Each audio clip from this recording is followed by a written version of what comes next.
What is going on, everyone? This is Pete Grigsby. We just finished a great June monthly for Highlander at the Pizza Place in Blue Springs, Missouri. Great venue, great staff, great owners. It was an awesome time, and we all enjoyed it. We'll definitely be back in July. So, we got 5 rounds for you to cover. There's a lot of things to go over. Some really fun matchups this month. If you check the description, there's going to be a link for the database. So if you don't know what the Pokemon do, you can open up the link. You open up the link and go ahead, and once you have the Google database, you can literally type in any Pokemon I say, and it'll be pulled up. So if you're wondering, when I go over how these matchups are going to go down, you'll have a quick reference in order to see, what these cards can do. A lot of the players have a lot of these cards memorized, though, so they'll keep up, but we're glad to have you on the bandwagon if you're here to learn Highlander and join the community. You can also click the link in the description to join our community Discord. We talk about the game almost every day, and then we have 2 monthly tournaments, one online, one in person. We'd love to see you come and chat and explore the game and, push it to new heights. Alright, so, again, 5 rounds today. We did 5, we did 5 rounds of Swiss at the June monthly. It was a lot of fun. So this first round is Rahma Noodles versus Jate. I actually was playing Rahma Noodles deck. So let's get into it. We'll talk about it while the game proceeds. Let's go ahead. So Rahma Noodles, he showed up a little bit later at the tournament. Go ahead and... Okay. So Rahma Noodles showed up a little bit later at the tournament. I actually took his place for this. Which is totally fine. Super fun deck. If you don't know the history of this, Rahma Noodles likes to play Pikachu-like Pokemon. So, Pikachu, Plusle, Togedemaru, Emolga, obviously Raichu and Pichu.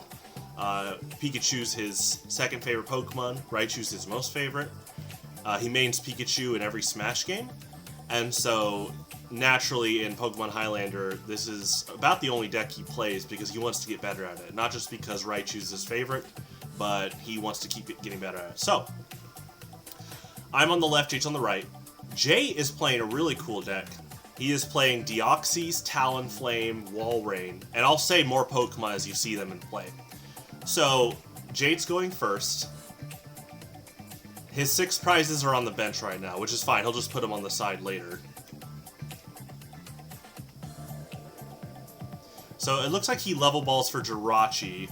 Very good play. So what Jirachi does is, for 0 energy, Jirachi can grab a trainer, or any combination of stadium and supporter cards. And so what you're going to see here is he wants to lead with Deoxys as fast as possible.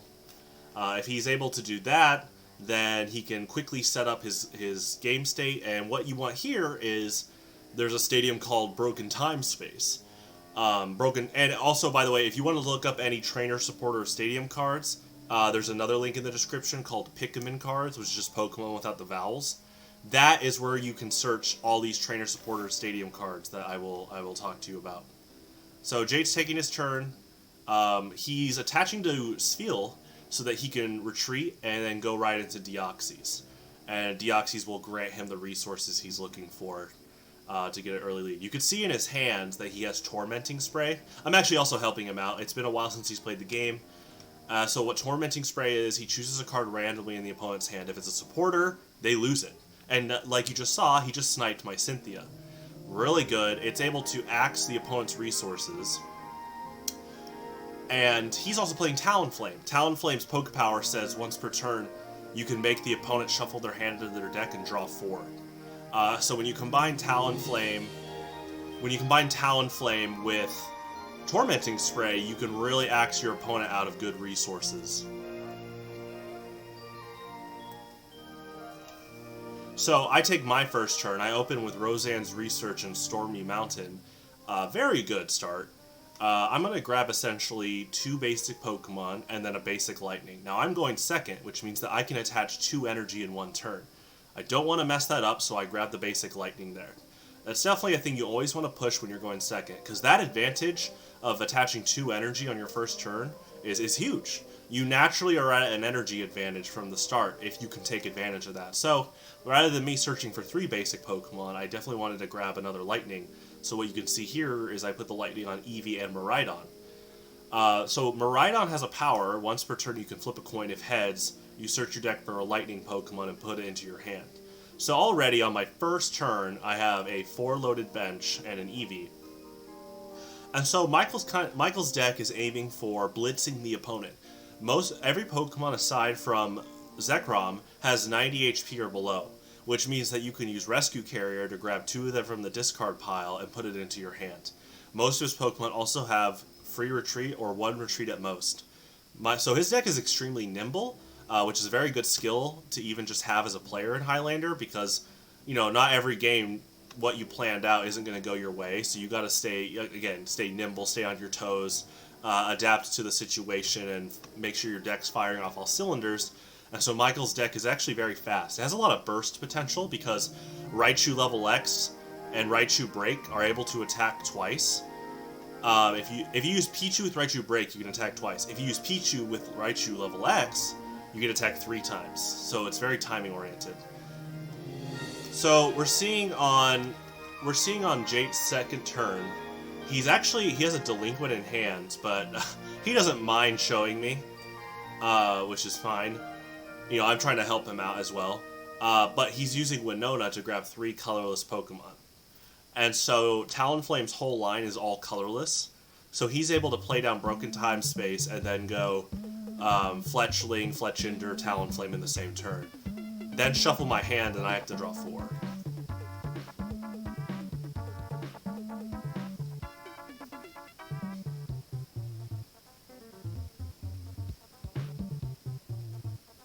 So again, he's just kind of looking at his hand, checking his resources. We see an Execute in his hand.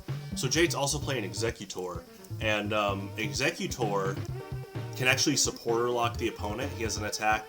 Obviously, if you type it in your search database, you can read all his different attacks. But a big one is, for this deck, he has an attack called Blockade. And it's 20 damage, and it makes the opponent have to discard a supporter to play a supporter. So after you Talonflame someone, if you hit them with Blockade, they're most likely going to be stuck. They can't fetch for more resources with their supporter cards. So we see the Broken Time Space in his hand. Oh, we see the Talonflame line on the right. He actually has Fletchinder in hand. So he's going to grab Castform in place of Fletchinder. Castform says if you have 4 stadiums in the discard, he doesn't need any energy to attack. And Jade's deck plays a lot of stadiums because Deoxys can grab up to 3 every turn. Castform also lets you discard a stadium and use its effect as the power. So, I'm about to see the combo.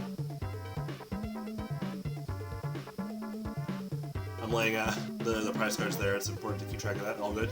Bam! Just does a 3 stack right from the get-go, establishing that he's like, hey, here are the guys. I'm going to shuffle your hand, make you draw 4.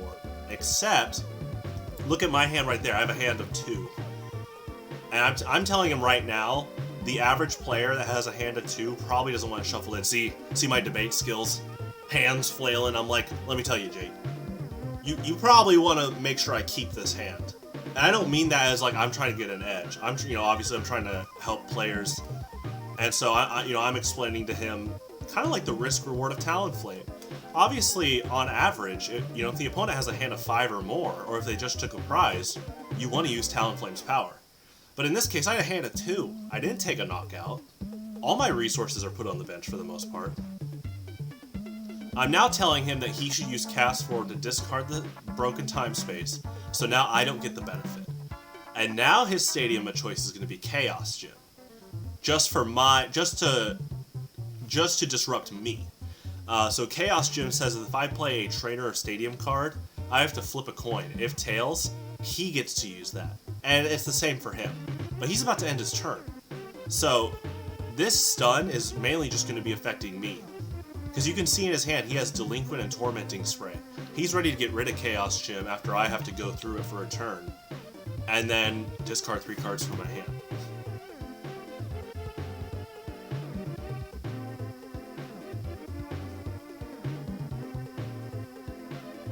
So he's looking at, what's his strongest play here.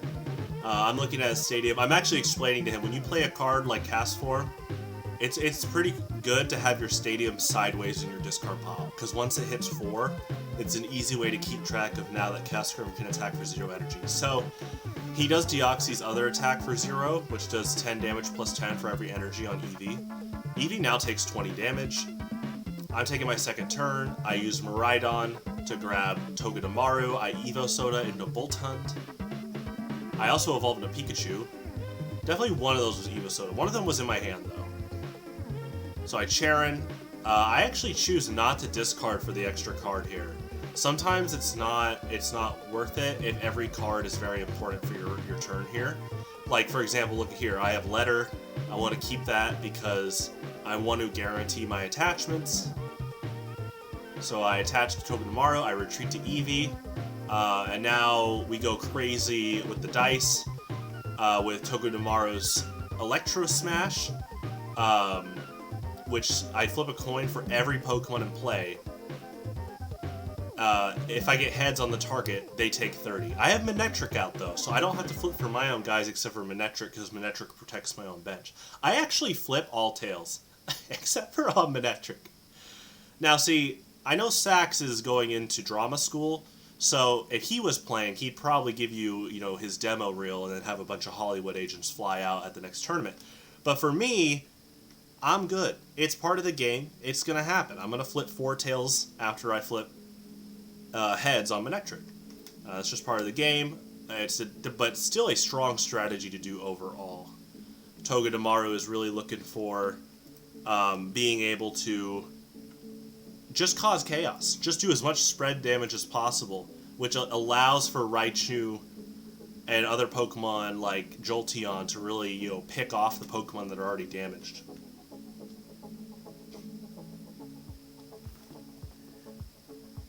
So Jate's now taking his turn. So he plays down Walrein here. I actually advise him not to do that. The reason is because Walrein is a lot like Pichu, where their evolutions are pretty precise in their timing. And what I mean by that is, when you evolve into Walrein, you get a power. And the power says you can attach as many energy as you like from your hand to Walrein. This is really big because if Jate can stockpile on resources, you can play down Walrein and essentially attach like 4 energy. Look at his deck. Like, you already see DCE, 2 fire. He can easily get all that. With Deoxys and other methods, he could just storm a bunch of energy on the Walrein. And then either Walrein can start sweeping, or use Executor to choose as many energy on your side and do like just a ton of damage.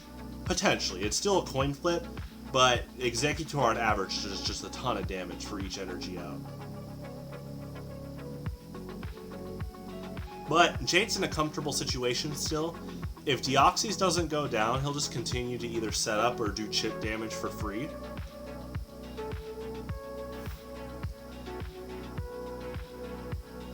So we're seeing another Deoxys, and he's grabbing 3 supporters. And I'm just already just going for the Electro Smash. And I hit Talonflame and Castform. I also play Jolteon down if you catch at the bottom left, and Jolteon's power allows me to spread 10 damage to all my opponents. It's a very good power, because you haven't even attacked yet.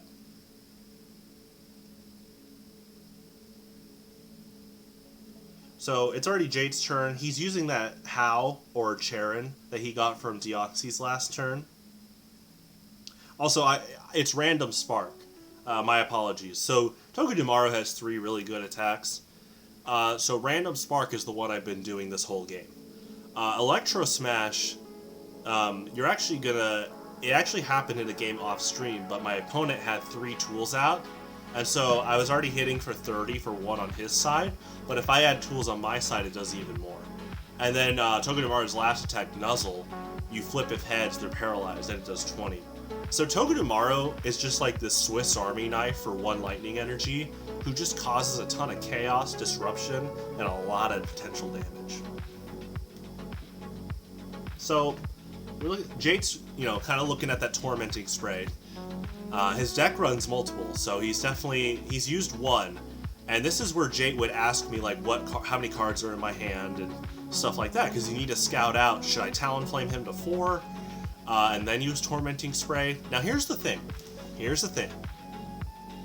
Hand Disruption is good, but this is the crucial turn where Jate needs to be really putting damage out on the board. Deoxys is good. I think if Jate's watching this, one big thing to push... Torkoal's great here, by the way. One big thing to push next time, by this turn, is I think he should have stockpiled energy in his hand with other supporters, played Walrein, and just dumped a ton of energy on the Walrein. And then all you have to do is play Executor and use your one manual attachment and use Super Explosion. He could really start netting some KOs that way. So here I am playing Juniper. Michael's deck, Rahma Noodles, has a lot of recovery. We just talked about Rescue Carrier. Plusle gets 2 basic energy back after one of your Pokemon get knocked out. So Michael's deck can be very reckless in a good way. He gets a lot of momentum. Oh, I'm promoting the Raichu. Now here's the thing. I'm getting my timing down. Like I said, Walrein and Pichu are very strict in their timing when you evolve. When you evolve with Pichu out into Raichu, after you do Raichu's Burst Ball attack, you're granted another attack. So I am going Raichu Break. I have the energy to do Burst Ball, so I'm hitting Deoxys for 100, and then, because of Pichu, I get one more attack. So I'm going to see what he promotes before I take my second attack.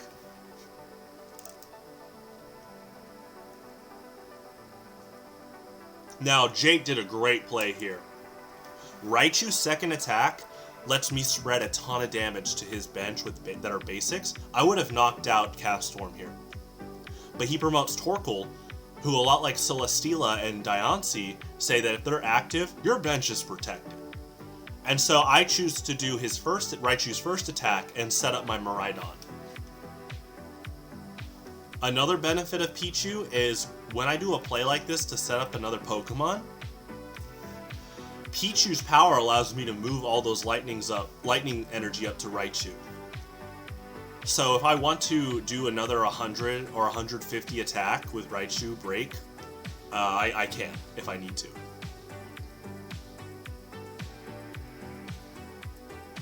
One second. All right.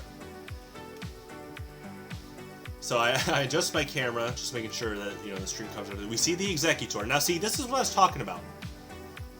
I think last turn he should have executed, pun not intended, he should have executed the Walrein Executor combo. In fact, he would have most likely knocked out Togedemaru and put some pressure on me. Now, to be fair, I would have retaliated with Raichu. So, he is playing it pretty safe in a good way. He's asking what Jolteon does. If Jolteon's out, every time my Lightning Pokemon takes a knockout, they have a counter placed on them. And then for each counter, that Pokemon needs 1 less energy to attack with.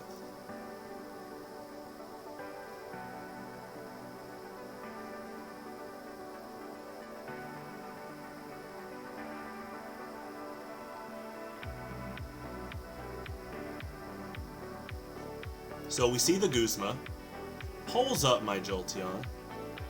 Now he has to switch himself. I usually, in this situation, you want to go Talonflame because of the free retreat. So you get like a free picking of who you actually want to attack with.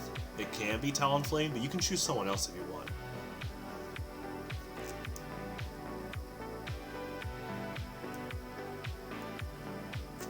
We see the Executor, the Psychic Energy, and he's about to blockade me for 20.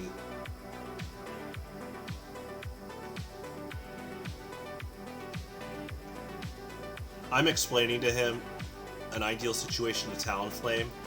Now, there might be some malicious opponents in the future that try to bait him into using Talonflame because they actually have a really bad hand. But I wanted to actually help him and let him recognize the game state of, hey man, you got this power, you might as well use it if it looks like a very effective situation. I just took a prize card. I picked something I want. Do you know how often an opponent takes a prize and that prize is like Guzma or Escape Rope, and they want to snowball into another prize card? So I'm telling Jate, like, hey man, you got that Talonflame, use it. So he uses Talonflame's power, cuts the deck. I draw 4. Looks like he's going to Tormenting Spray. He does. I shuffle up my hand.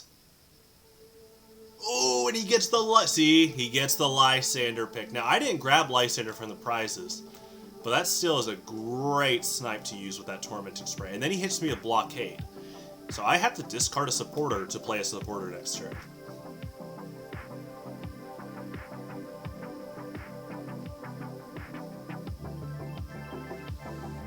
Alright, so I free retreat back up to Raichu Break.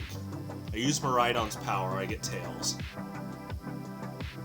Manually attached to Raichu Break. Devo Spray my Jolteon. Now, Devolution Spray lets me de-evolve a Pokemon, put it in my hand, and what I'm going to do next turn is re-evolve in a Jolteon and do a 10 spread to all of his Pokemon. Now, the Pichu timing's gone, but I'm still going to discard all my energy to knock out his Executor. That was a big threat. He had Walrein in hand. He could have easily just O-code my Raichu. So I had to get rid of Executor ASAP. He's looking at his hand. He's got Delinquent, Walrein. Yeah, so with Walrein,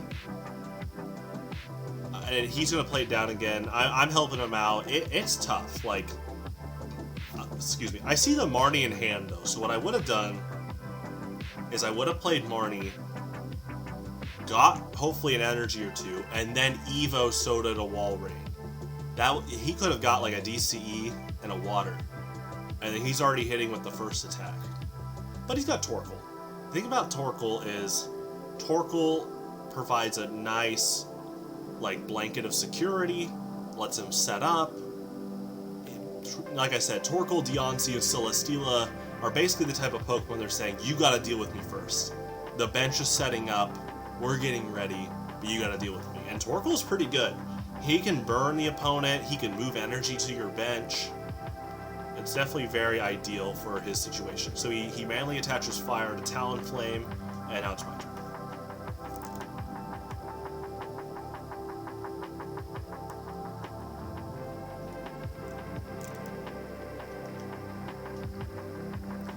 These mats, by the way, were both purchased by Cuda. Very cool. They're actually both official mats, too. Like, these look like the mats that, like, those really talented fan artists would make. But it is cool to see official TCG merchandise, you know, really, really demonstrate really cool variety in, like, mats and art styles like that.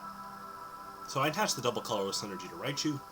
I'm sure you've read by now, or know, 2 of Raichu's attacks, along with the break, require you to discard 2 and 3 energy respectively. Double colorless energy supplies 2 of those 3. You see the Colress, looks like I'm drawn for 8. You see me attach the bench shield and Manectric. Very helpful. Now my entire bench is protected from just any type of bench damage. Looks like I'm gonna just, use the DCE. Now, I have the Jolteon counter, which means that my attack costs are a lot less. Now that I have 2, Raichu's attacking for 1 energy. Like, Raichu's highest costing attacks now only cost 1 lightning. It's very good.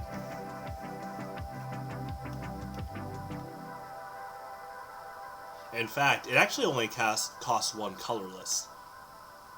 So if you check Jolteon, it provides a lightning energy if you need it, basically.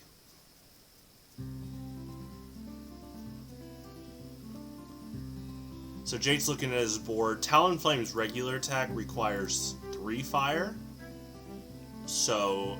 But what's cool is that Jate also plays Talonflame Break. Really good form change. And he's just going to re-Oko my Raichu. I shouldn't say Oko, because Raichu has damage, but he's still going to return He's going to get a KO on Raichu after I just KO'd his Torkoal. Try to get some momentum back.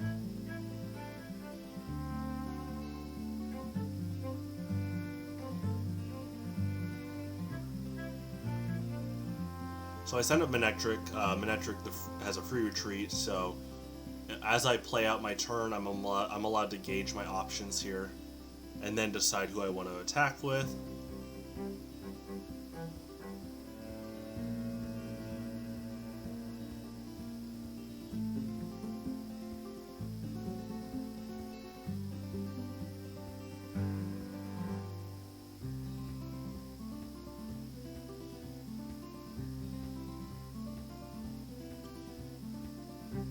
So we see the Chinchou. If you look at this deck, it runs Experience Share and Lanturn. Both of those both those cards allow you to store your Lightning energy or Dragon if your active gets knocked out. And obviously, you saw with Raichu, he wants as many energy on the board as possible when he's just hitting for 100 or 150. So I send up Togedemaru. Yeah, I'm just gonna take like the Nuzzle Knockout or Electro Smash. You know, either way, Electro Smash hit for the numbers to KO Castform. And like we mentioned earlier, you want to use Togedemaru and Jolteon to spread damage so that you know your cheap 1 energy attacks can just knock them out. So Jate's looking at his hand. He's got Talonflame Breakout. He's just going to pass. Now, he had fire in hand. I wonder what he was... I think he did Arrow Blitz, but maybe he just passed. Or we're talking about the game in general.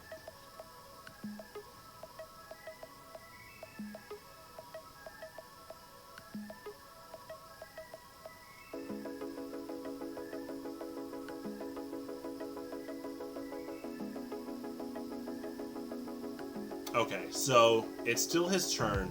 It looks like he Talonflame, so he hasn't attached yet. It's so funny that, like, retroactively, I see myself shuffling my deck. I'm like, oh, did he really pass? Hold on. And then, yeah, as I'm remembering, it's like, no, he used the power to make me shuffle in. He's still taking his turn. He Super Rods.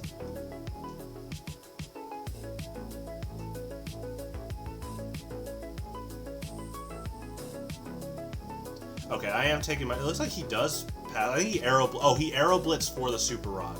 And another card.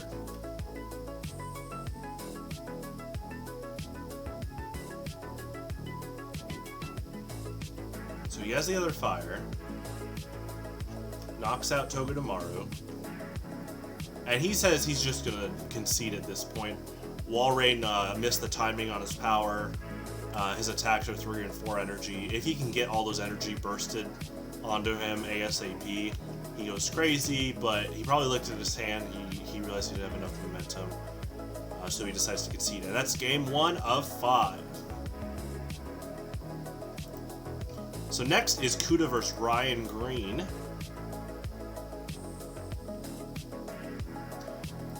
Both these players have been playing for a while. Ryan Green is actually one of our oldest players. He, Vance Kelly, and PJ Wallace were the original 3, I call them. The first Highlander event I ever hosted was at my house, and they were just all hanging out one night. I was in college, I was at MU. I was actually, I was about to go to MU. So it was the summertime. It was like fall. Okay, so it's fall 2015. Fall 2015, they all come over, and we're all just, hanging out at my mom's house, and I was like, hey guys, I got this new game I want us to try. And it was like the early Highlander. If you want to know the cards that existed at the time, I actually have dated all of my Highlander cards, and so you can go back and look at the ones that say created in 2015. And so we had Gengar, Machamp, Luxray, Scolipede, Venusaur, Charizard, Blastoise. So if you go back, those were the cards we were using, and we were just free building with all my expanded and like my entire card database I was having. And so that kickstarted, and Ryan's been playing ever since. Vance and PJ still play. Vance is in California right now, and PJ will be back eventually. So they cut the deck. They're going to set up.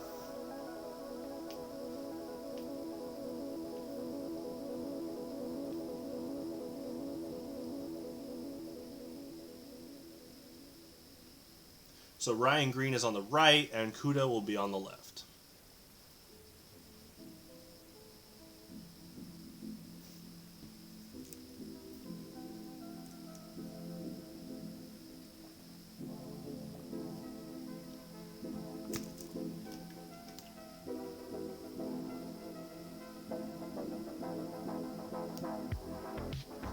wanted to keep this just to have a good demonstration of prize placement. So for any new players watching right now, this is a very important part of the game. Because in Highlander, you get to look at all your prizes. And so you can see Cuda and Ryan both carefully deciding what they want to place. Because this basically becomes like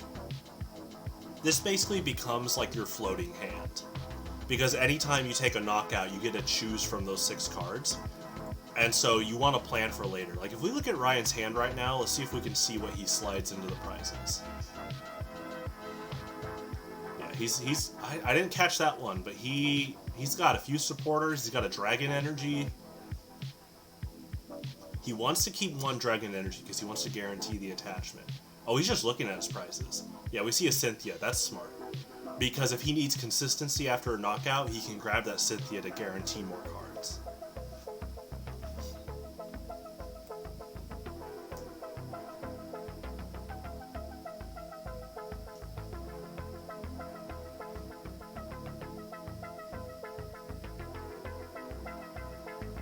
Alright, and they begin. We see Miraidon versus Enamorus.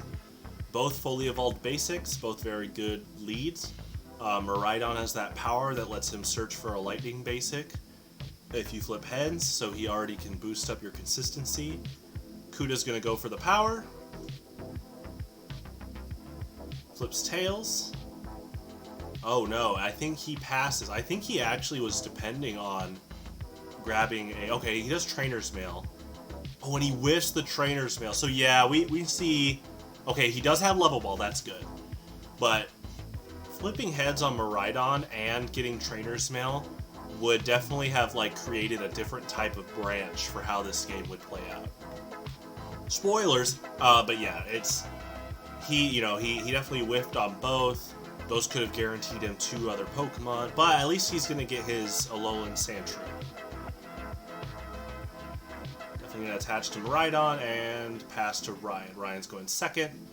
Plays the Communication, an excellent card in Highlander. It was excellent in 2010, because in 2010 there was a supporter called Bebe Search that people played, and you would put a card on top and grab a Pokemon.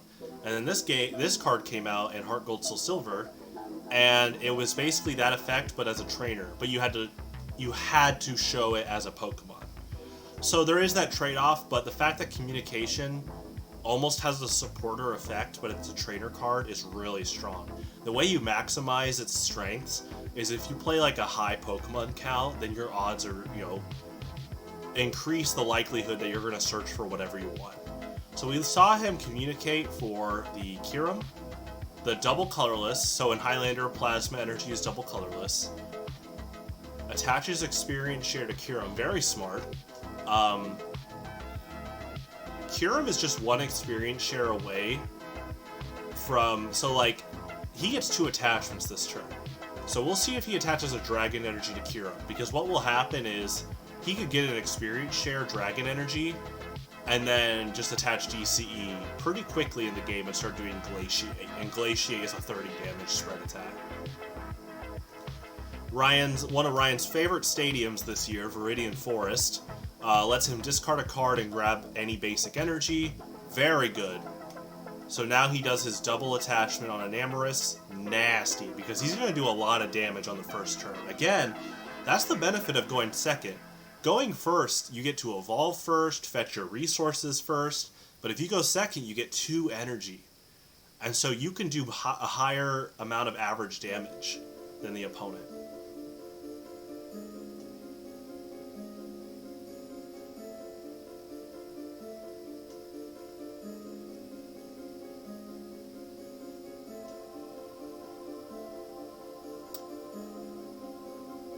So he uses Enamorus' attack, does 50 damage, and he gets to attach a basic energy to Kyurem. So now what's really scary is Kyurem, again, if Cuda knocks out Enamorus, that fairy energy is going to go to Kyurem, most likely.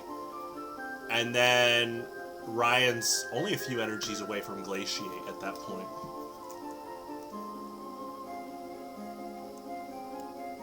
It also provides an easy out.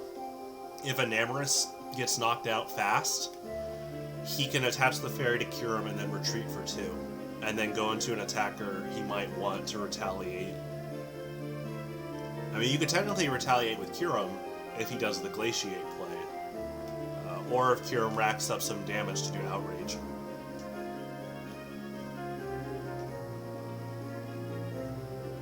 Okay, so we see a Alolan Sandslash. It looks like he's going to Viridian Forest for a Metal.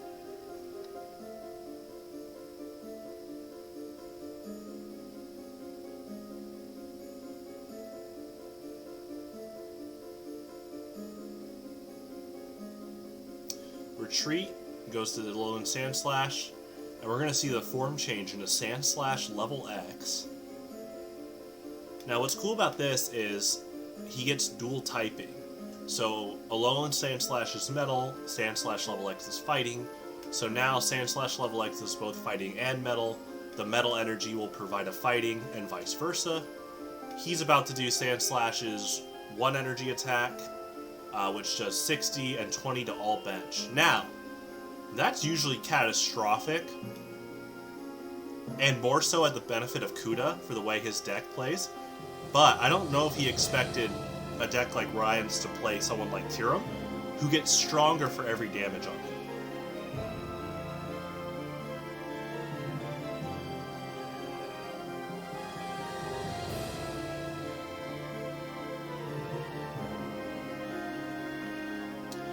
I think Ryan just matched like a hand size so that he can attack with Enamorus and do more damage.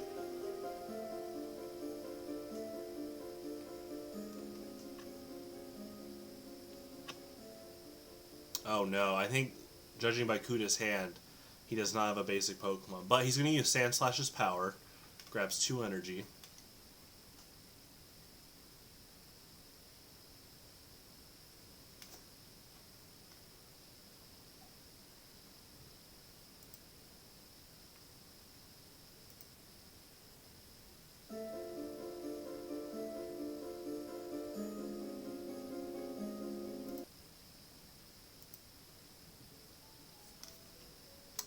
Oh, okay. So it looked like he had Colress in hand, and Colress on average is a very strong supporter. There are 2 downsides though. One, early game, Ryan only has 1 bench. So he could Colress and just draw 1 card. It looks like that's what he's going to do. He needs some kind of Pokemon. He Colresses for 1. It doesn't look like a Pokemon. And then it looks like Enamorus might knock him out next turn. So he knocks out Enamorus. The Fairy goes to Kyurem. Oh. Oh, okay. He's showing that he had a basic in his prizes. But then, yeah, Ryan's going to go ahead and take the KO with Kyurem. With Outrage. Ooh, yeah, Jacob's just looking for when his next basic is, and there's Zekrom. Alright, so that was that. Both great players. I look forward to their future matches at more monthlies. Round 3, we're going to have Cuda versus Sax.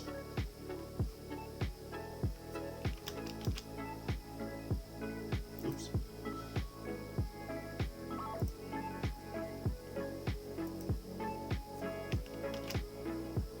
Oh, I need to, hold on.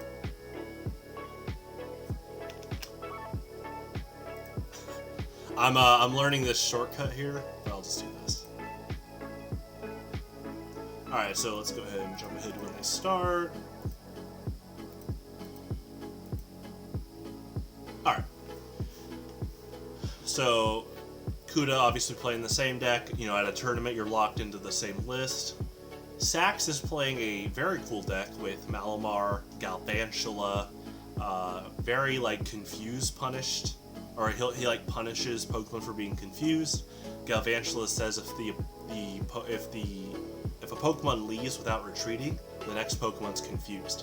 Malamar says confused Pokemon always flip tails, so they basically can't ever attack.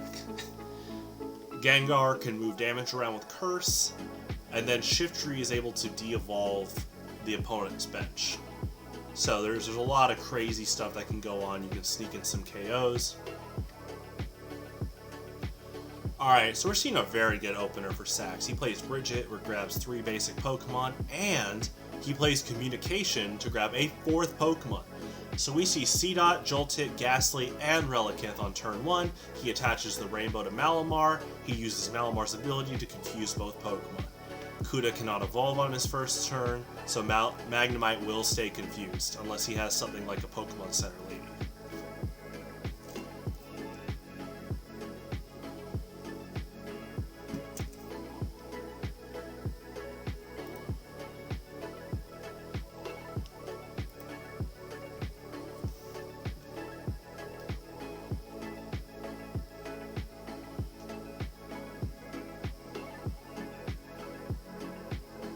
Now, Cuda is opening with Stormy Mountain, Volcaner, Level Ball, Battle Compressor.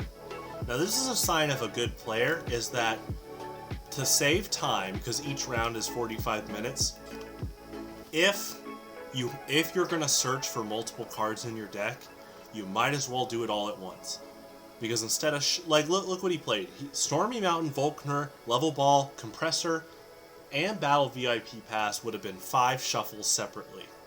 That would have, used up a ton of time for the match. So you might as well just do all of that searching in one go, and then have the opponent cut the deck after you shuffle.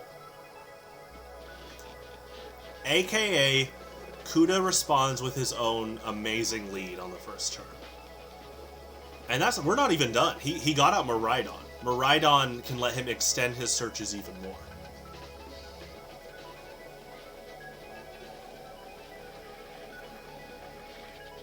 So we see Pineco, Miraidon, Raikou, Chinchou.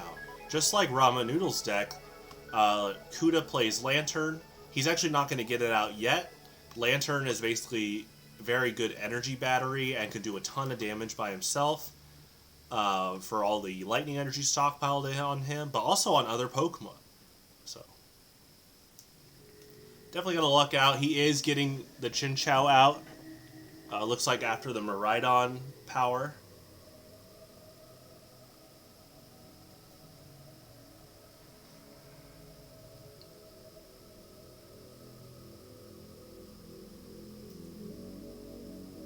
Okay, we see Speed Energy. He's able to draw 2 cards.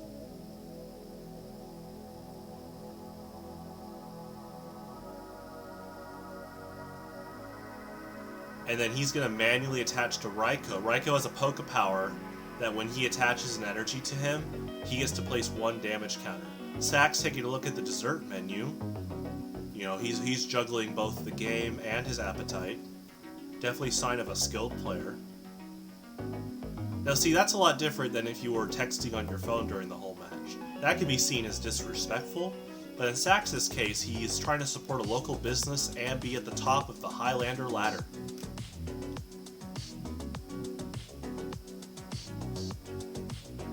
Looks like it's Sax's turn. He's going to Evo Soda for Malamar.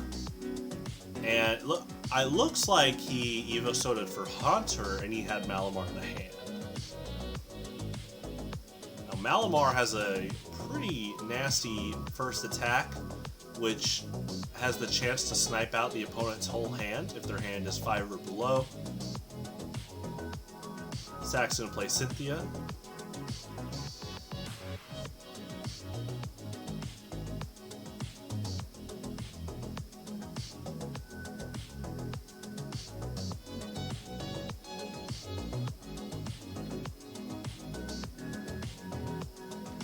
So it looks like he already has his Malamar Galvantula combo, which is going to cause a lot of devastating disruption for Cuda.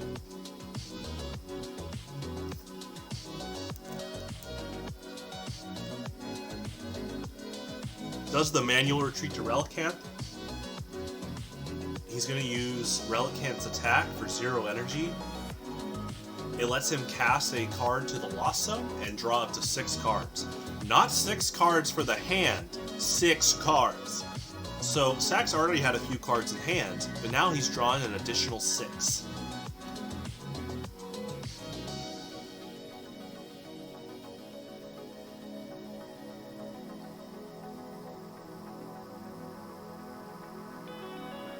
We see the Forretress from Cuda. the Magnezone. So what Forretress does is every time you attach from your hand an energy to Forretress, you flip. If Tails, his power, his Pokebody places 2 damage counters on every other Pokemon, both his and the opponent's. We see Lanturn.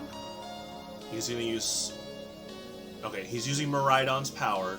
Now, his bench is full, but he's still allowed to use Miraidon's power. It's very ideal to do that almost every time, because it thins out your deck. See, you might as well grab Helioptile so you don't draw Helioptile, because now your draw could be something else you might want, like a supporter. And he has another Pokemon ready if he wants to use Communication or something.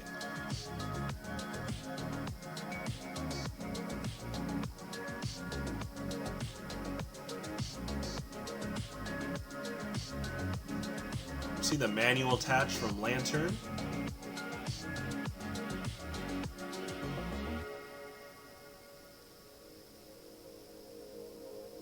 He's going to use his attack to, looks like, place damage counters on Sax's bench. See an evolution to Gengar.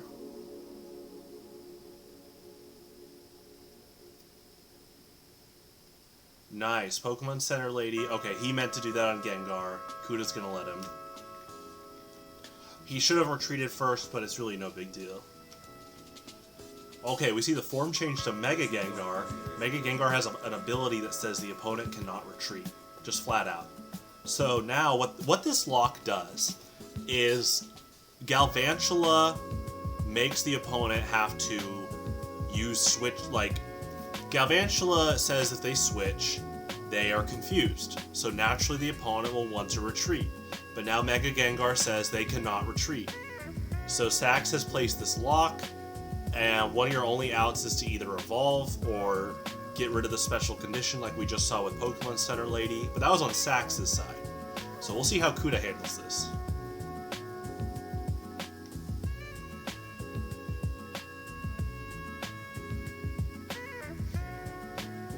Ooh, nice.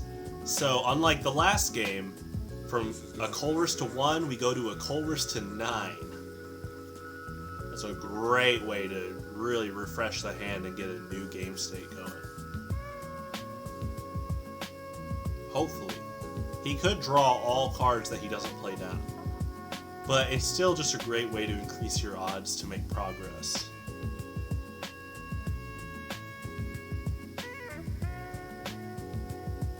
And what I mean by progress is, it's almost always ideal to attach an energy each turn, and obviously it's almost always ideal to attack. There are some cases where you purposely don't attack because of like emergency attachment, and there are some cases where you don't attach per turn, because if the opponent is running a Pokemon that punishes you like Cursula when you attach, or if they run Frozen City, the stadium, then sometimes you think twice about attaching because you'll take that much damage, and it might net a KO for the opponent. We see Magnezone played. Magnezone allows you to freely move your lightning energy up to your active. He manually attaches the lightning to Forretress, activates the Pokebody, gets Tails, everyone takes 20 but Forretress. Really good chip damage.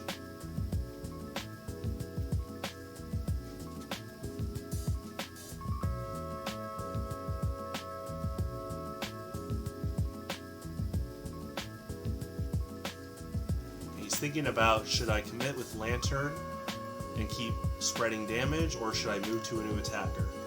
Okay, so he moves 2 energy from Forretress and Raikou up to Lanturn, uses Lanturn's last attack, which does a ton of damage. It basically does, for every lightning energy, it does that much more. And we saw it do 90, so it's definitely... And what's crazy is, like you saw with this combo, Cuda's been attaching purposely to Raikou and Forretress because of how much extra damage they add on before he even attacks, and then he moves that all to Lanturn to do a ton of damage because all those energy were lightning.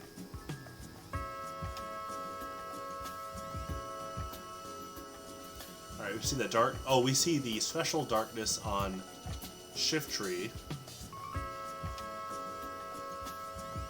That darkness looks like the the one that grants a lower retreat cost.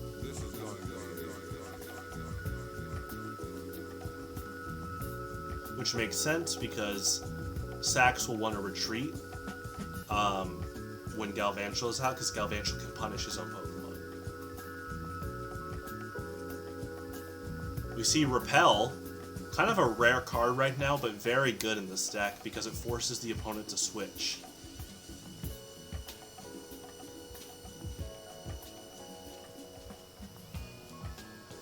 Oh, it looks like he discarded Repel for Charon, but still, Repel he plays for the high disruption from Pokemon like Galvantula.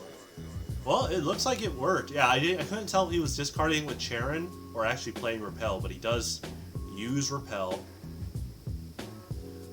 And then he does Shadow Room on Raikou to knock him out. That was really good. Gengar's Shadow Room just places 6 damage counters on any of your opponent's Pokemon that has a power, and Raikou is definitely using his powers as much as he could in this game so far, so Sax recognized that that was a big problem. We see the manual attachment to Forretress. He's going to use Forretress's...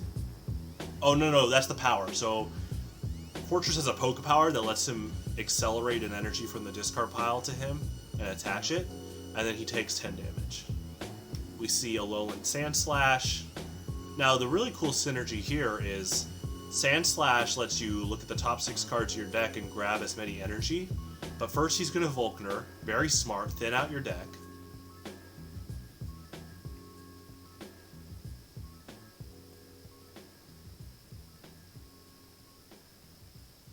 Yeah, he's really thinning out his deck. He's going to grab Lightning and Letter. He's going to Letter.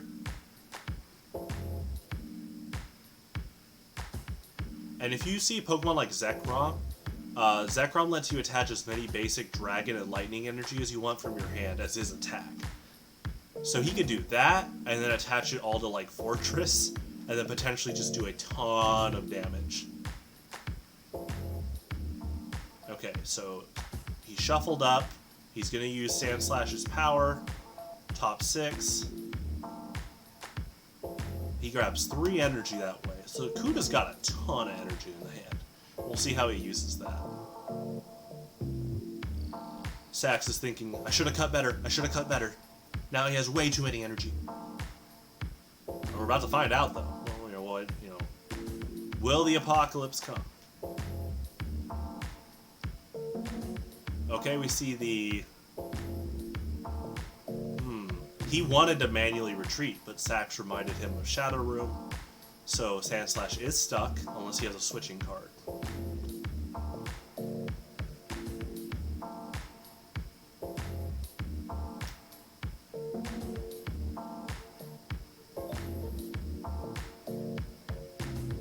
Okay. Magnezone's power to move up to Sandslash. He flips Tails on Forretress, a ton more chip damage everywhere.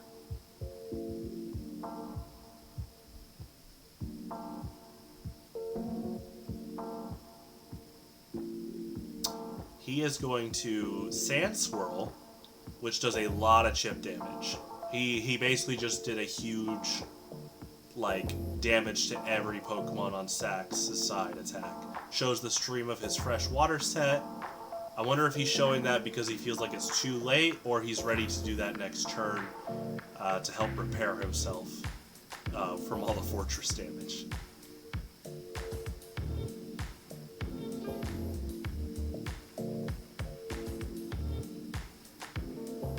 Alright, we see Shiftry. Shiftry has an attack that locks the opponent out of all their Pokebodies next turn. Very good against Cuda. That means that Dodrio and Forretress will not be able to use their Pokebodies, which both provide a lot of synergy with the combos he's looking for. Dodrio helps him freely retreat as he moves energy around, and obviously Forretress does a lot of chip damage on average. See the Super Rod. Let's get a shuffle back in.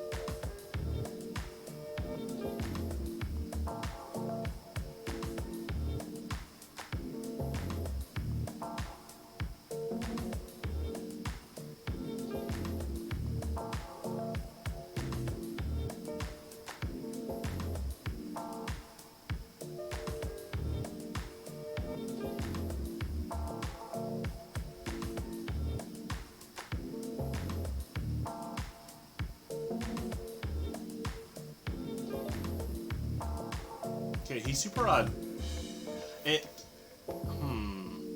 He definitely got the Gengar line back, because he already has benched Ghastly.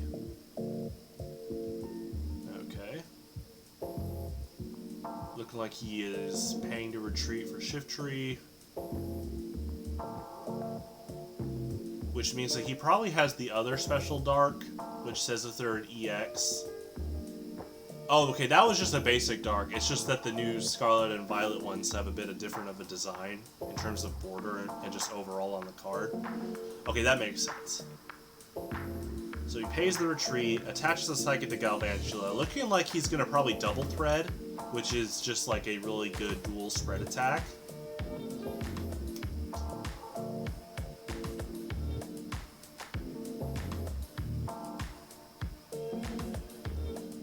Looks like he's doing double thread.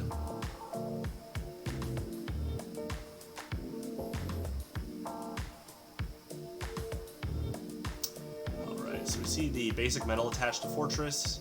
He's gonna activate the... Oh, maybe he's not going for the Pokeball.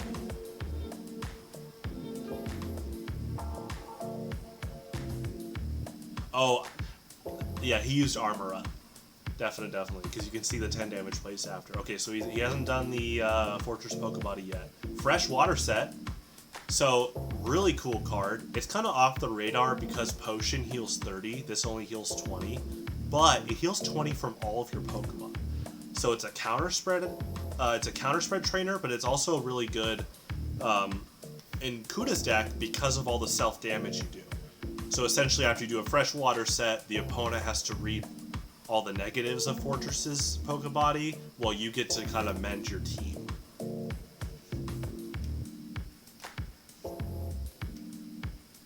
Okay, so we see Sandslash level X. Looks like he's about to just do a ton of damage. Sandslash level X is going to do like 20 spread to everything. I see Relicanth with 50. I see Malamar with 60. So that's already 2 KOs. Galvantula has 60 on him. So he's going to get knocked out by Sandslash's second attack. So it looks like Cuda's gearing up to take 3 prizes.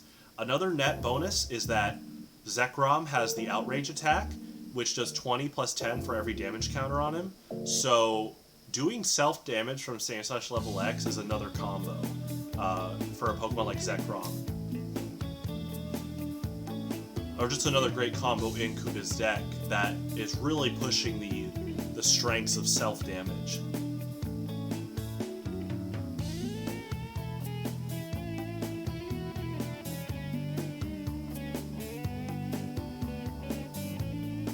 Okay, so interesting ruling here.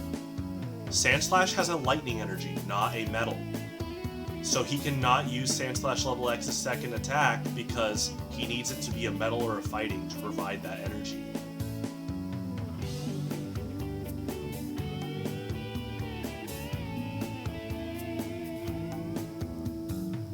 So he's going to use Sandslash's Zero Energy attack to place 10 damage on all of Sax's Pokemon. Very good. Very, very good way to set up for a lot of KOs.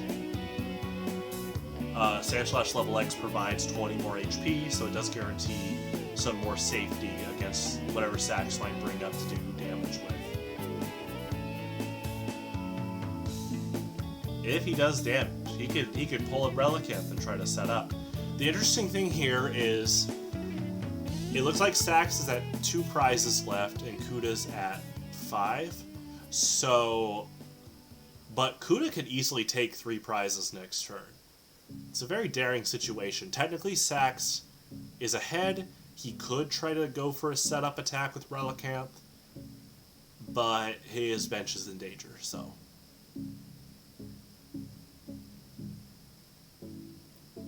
Looks like Sandslash level X is confused. Ooh, the Leafy Camo Poncho on Hypno. So Hypno says if the opponent... Oh, no, he's not confused. He's asleep. Hypno has a power that says if the opponent is an EX, if the defending Pokemon's an EX, they're put to sleep. So he can just keep doing that over and over. And you combine that with Confusion, and it's really hard for the opponent to attack.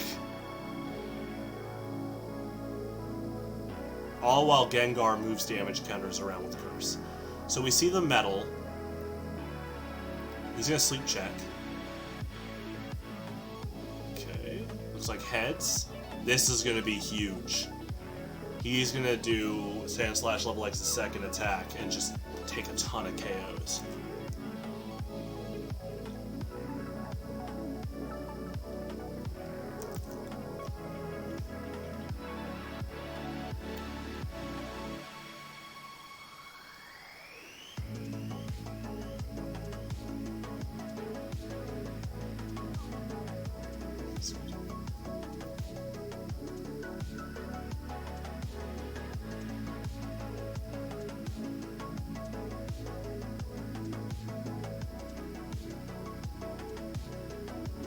Alright, so we see the Sand Slash attack takes 3 knockouts. This is huge.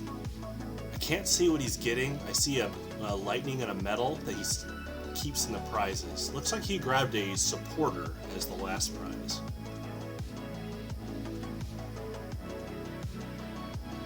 So that seems pretty smart because he has Magnezone and he already has 5 energy on the board. And so Magnezone can move at least those lightning energy around. And so that's a ton. Actually, it looks like he has 6 energy because of the Zekrom. And Zekrom technically has a lightning attached to him if it's a dragon energy. So yeah, he has a decent amount of energy he can freely move around with Magnezone. Another reason why Dodrio's so good in this deck is he could retreat for free on Sand Slash and then just move all those lightning energy up to the new active. So Sax promotes Gengar, plays Raihan, very good card. I think Raihan is like a kind of high skill ceiling card because it requires you to have your opponent knock you out from the last turn.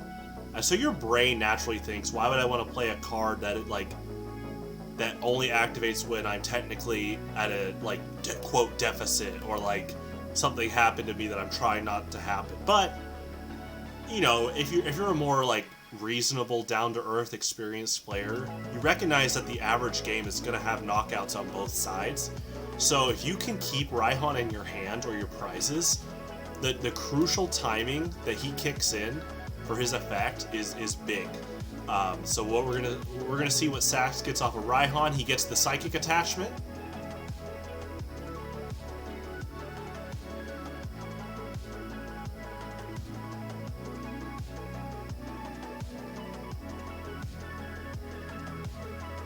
Oh, and then he's gonna target. Looks like he's targeting Forretress with Gengar. Yep. He's gonna Shadow Room Forretress for knockout. Sax is at 1 prize. He wakes up with Sand Slash, and what's he gonna do? Sax has 1 prize left, and Cuda has 2. You see Heliolisk. Heliolisk has a power that lets you freely retrieve a basic lightning from your discard and put it in your hand.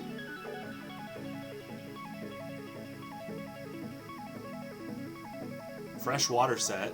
I know Cuda plays 3. Very aggressive, which is good. It counters spread, and it helps him mend against Forretress. The Lysander. I think Shiftry is weak to fighting, so he's going to hit for 120. But then Sax plays his own Lysander. Okay. What's the dispute? He has his own Lysander. Yeah.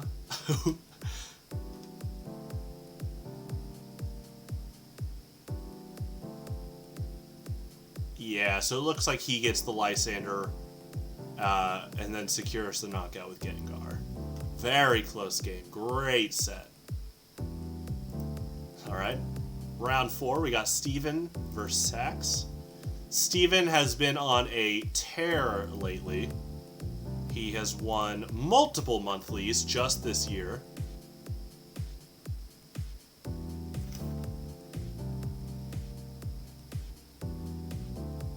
Now, Steven is playing a new deck. So Steven has won a ton of monthlies this year with a Greninja, Starmie, Quaquaval deck. Quaquaval was in later iterations, but he was playing Frostmoth, Golduck. Very good. It's in the archives. You can check on the tournament winning deck list folders on Facebook and Google. the Google database, and you'll see it. It's also on Tabletop Simulator if you want to play it or play against it. Very strong deck. But Steven surprised everyone, including me, with a Lost Zone centered deck with Volbeat, Giratina, Claydol, Mew, and other awesome Pokemon. So it looks like Sax has an ideal start. Tapu Koko DCE, gets 10 spread.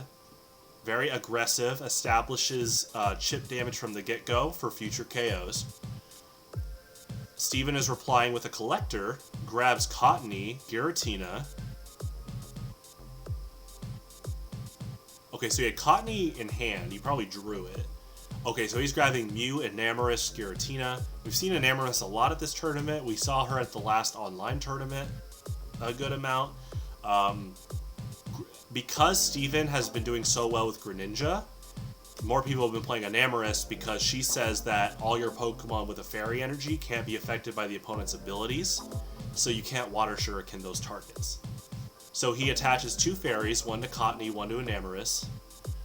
And he's going to use... Okay, this is really cool. I didn't realize all the synergy until I saw it in action, even though I saw his list. Volbeat places a supporter on top of both players' decks. Their choice. Giratina's Let Loose makes both players Lost Zone the top card of their deck. So the opponent just lost a supporter the whole game. In fact, they might get duped. If they don't realize what's going on, they might put Guzma or Lysander on top and then lose them for the rest of the game. They can't use Palpad or something to shuffle it back in. But for Steven, he wants to hit that 7, that sweet 7. Because once he hits 7, Mirage Gate goes crazy. Mirage Gate lets you attach 2 different basic energy to any of your Pokemon from your deck if you have 7 or more cards in your Lost Zone. So Steven's trying to hit that sweet 7 number. You can go above if you want. That's a big start of his... That's a big game plan for his early game. If you're wondering why he plays Claydol, most of his Pokemon are basics. Claydol has a Pokebody that says all evolved Pokemon cost 1 more colorless for their attacks. So it can really disrupt the opponent. It does disrupt Claydol, but you can prepare for that. In fact, you can just Mirage Gate your Claydol and you're ready to use his attacks. So we're seeing the Marnie. Okay. Psychic on Volbeat, probably getting ready to retreat.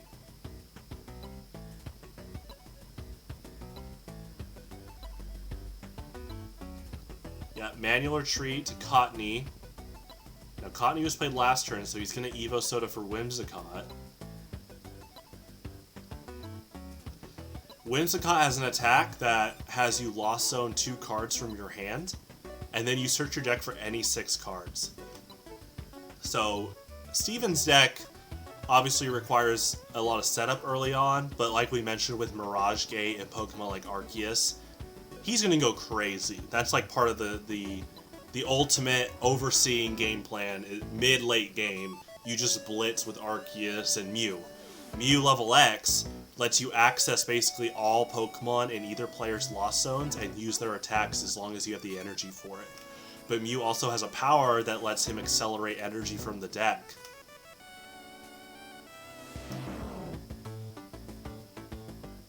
Ooh, okay, so Whimsicott, he's casting Fairy and Eviolite into the Lost Zone. Already making his count at 4, so he's almost ready to Mirage Gate.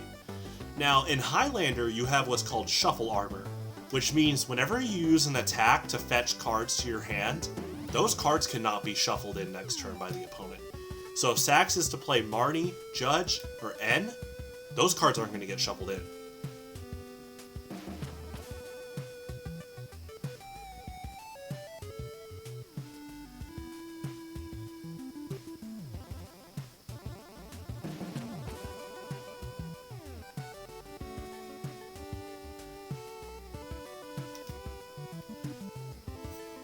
Sax giving a TED Talk while Steven searches. He's probably trying to throw Steven off his game, but Steven is a very experienced player and is not going to listen to his TED Talk about why the Lost Zone confuses him. But at the end of the day, that sounds like a skill issue, and all you need to know is that the Lost Zone means, they're gone.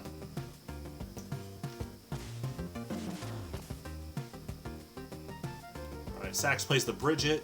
Even if he can't play Bridget on the first turn, she's still a great supporter, because you get to fill out your bench. And like we see here, we see the Joltik, the Ghastly. He's going to Evo Soda for Hypno while he's searching.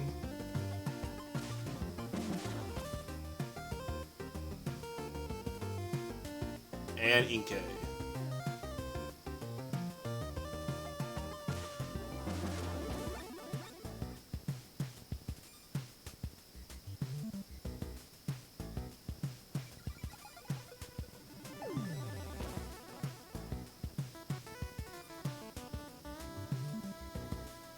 So, just like we saw with Cuda, Sax is very good at optimizing his time when he searches. He Bridget, Evo Soda, and Professor Letter all in the same search to save time so he doesn't do 3 different shuffles. Actually, at that point, as a judge, I would be like, hey, here's how you can do that all in one go and save time for you and your opponent.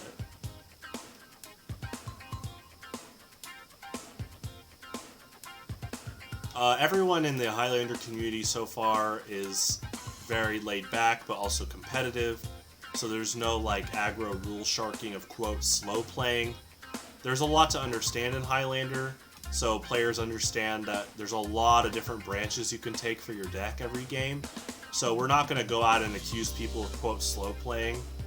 We haven't reached that point where someone would do that on purpose to stall for time. 45 minutes is a really good amount of time to play at a full game of Highlander. But obviously, we do encourage that as you improve, you do things like you saw with Sax, where he was able to do multiple searches in one go, and then shuffle his deck. We see the Ho-Oh. So Ho-Oh has a Pokepower, Rebirth, lets you grab him from the discard and 2 energy and attach them. You give your opponent a prize, but sometimes that's not a bad thing because you can run cards like Twins or Ace Trainer and get a really good net bonus. We see the double Lost Zone, and now he's counting. He reaches the number so that he can do Mirage Gate. There it is. Sax is reading Mirage Gate. Probably gave the signature, what? He actually didn't. I was there, but, you know, it's important to add a little bit of comic relief. Not that Sax already does enough of that for the community, but...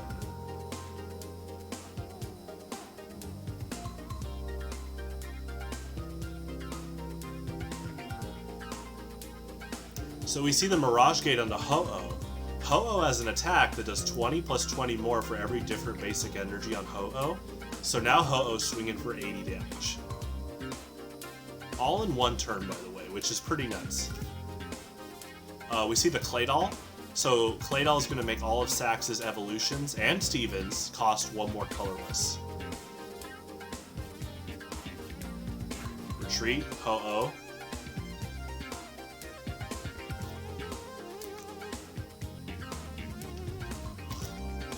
See the Pokestop. This is a way for him to grab his Lost Vacuum and Lost Blender, which helps him get even more cards in the Lost Zone.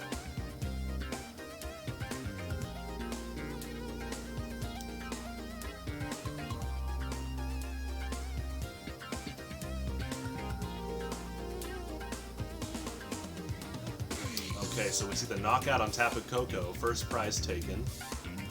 See what Sax replies with.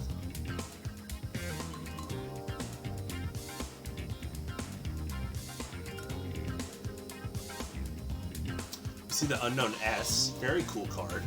Unknown has an attack that does 10, but it lets you search your deck for any supporter or trainer card, discard it, and use the effect as does attack. So that's why Sax is running Bridget and not Pokemon Collector. In most cases, people run Collector because the basic Pokemon go to your hand. So you have more strategic options on what you want to do with that. You can shuffle them in with communication, or play them on your bench. A lot of different options, of course. Discard them as a cost. Bridget is strict and it says goes to your bench. But the benefit is if you use Unknown's Hidden Power, part of that attack effect means that you instantly bench those 3 Pokemon, which means they're all ready to evolve next turn. So he's going to play Castaway, which is very similar to LaMastres' attack, which lets you grab a supporter, a Pokemon tool, and a basic energy and put it in your hand. Very strong card, grabs you a lot of resources. We see Floatstone, Darkness Energy, and N. great plays in the future. If Steven takes another prize card, which looks like he's going to, then Sax is going to end him to 4, have a Floatstone free retreater, and an attachment. And he's already going to do those 2 this turn because he hasn't attached per turn yet.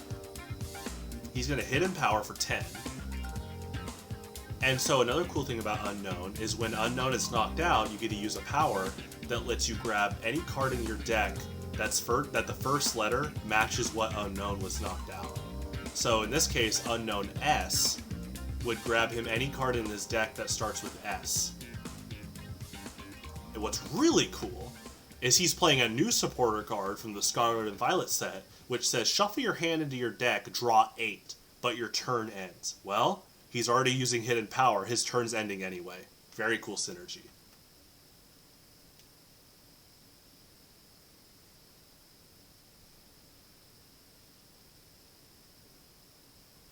Doing a sleep check from Hypno. And then Ho-Oh takes the 10.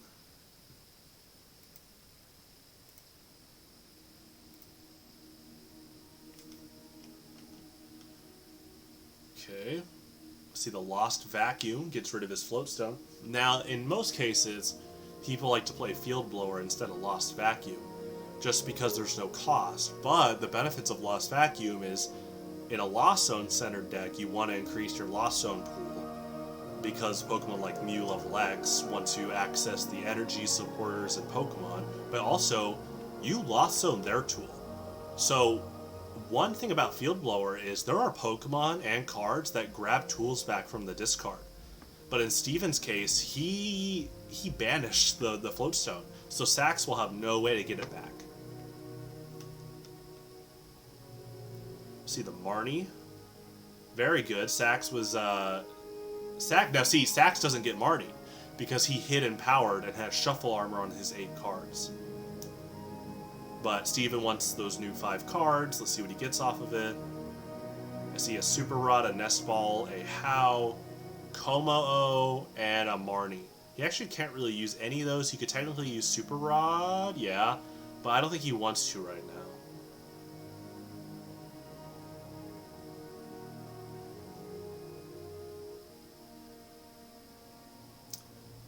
Oh, okay. Using Volbeat, he puts Guzma on top. But he's not going to Giratina because he wants Guzma next turn. Very smart. That's the thing. You don't have to use Volbeat for the Giratina let loose every time. Sometimes it just grants you the supporter you want. You can only play one Guzma or Lysander in each deck, so the fact that Volbeat keeps cycling it back in is really good. Now, of course, in your opponent's case, they're also able to cycle in a supporter like Guzma. So, oftentimes it's very risky because the opponent is going to be able to use Guzma before you. But the threat of Giratina alone keeps the opponents like Sax at bay if he were to have Guzma or Lysander in the discard, because he's like, well, he could Lost Zone it, and I'd lose that for the rest of the game. Very cool combo. I love the Volbeat Giratina synergy here.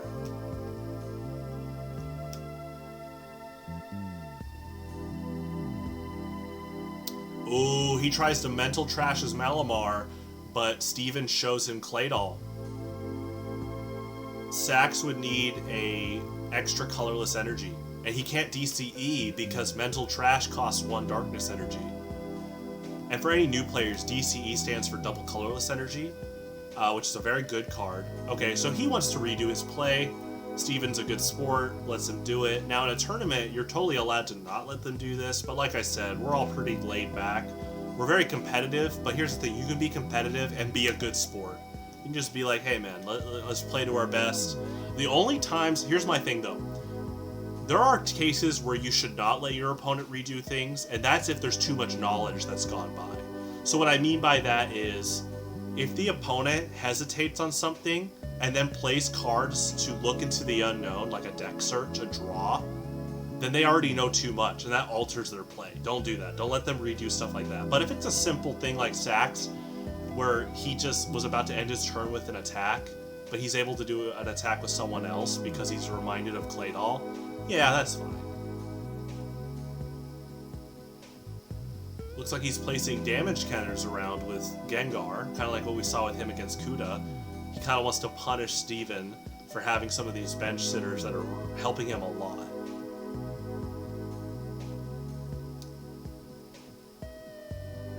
Now, Steven does play Ho-Oh Break.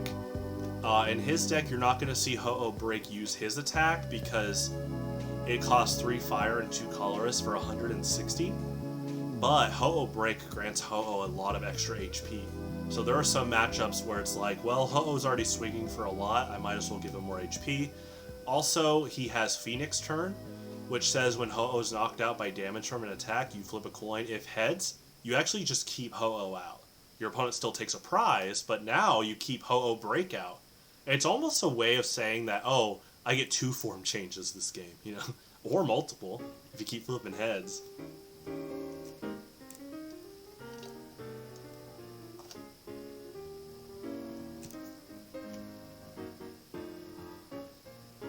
See the Marnie.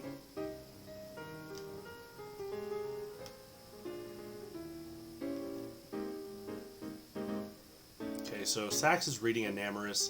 This is when he asked me if Enamorus stops Curse, and it does. If you ever try to Curse between one of the 2 Pokemon that has a Fairy Energy on it, it doesn't work.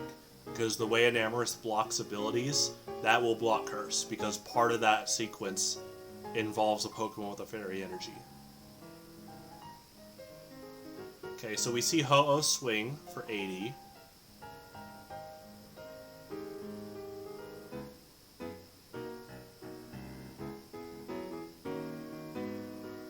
He's reading Volbeat again. He's probably getting ready to prepare a knockout, and he wants to know which one is causing more disruption to him.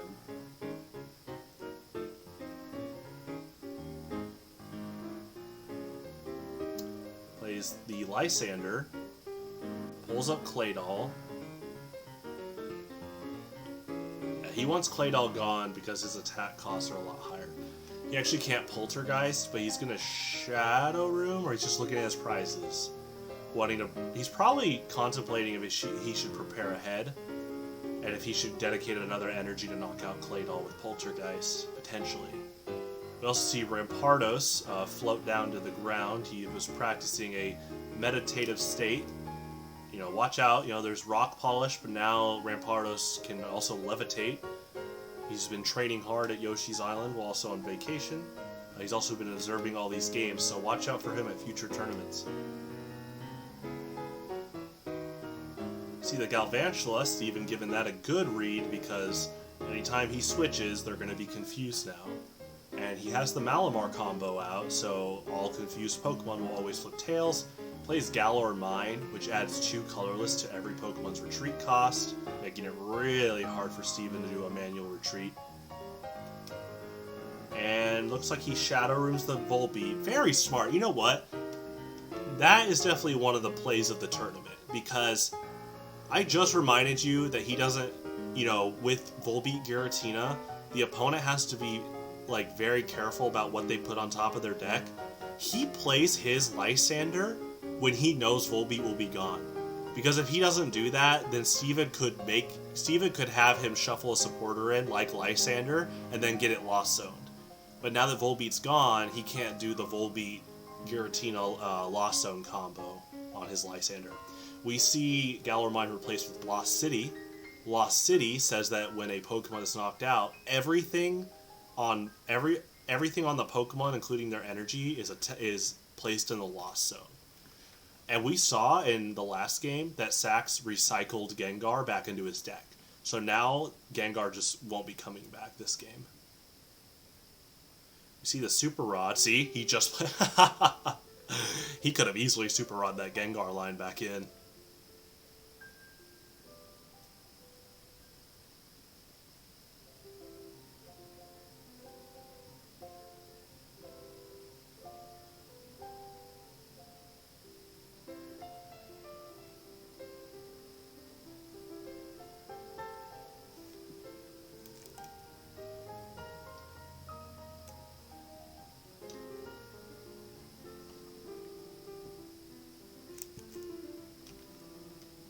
We see the Serena. So Serena is another one-of card. Grants you two options. You can either discard... Sorry, excuse me. You can either discard up to 3 cards and draw up to 5, or pull up one of your opponent's benched EX Pokemon. But Steven has no EXs on the bench, so Sax is going to go for the draw power there.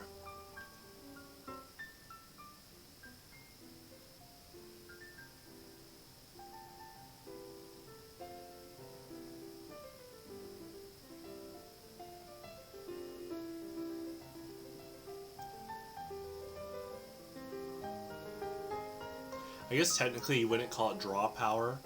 That term was used for Pokemon like Claydol in 2010, or Octillery in like 2016. But yeah, he's going to use the draw option, which can help with consistency for sure. So we see the Raihan.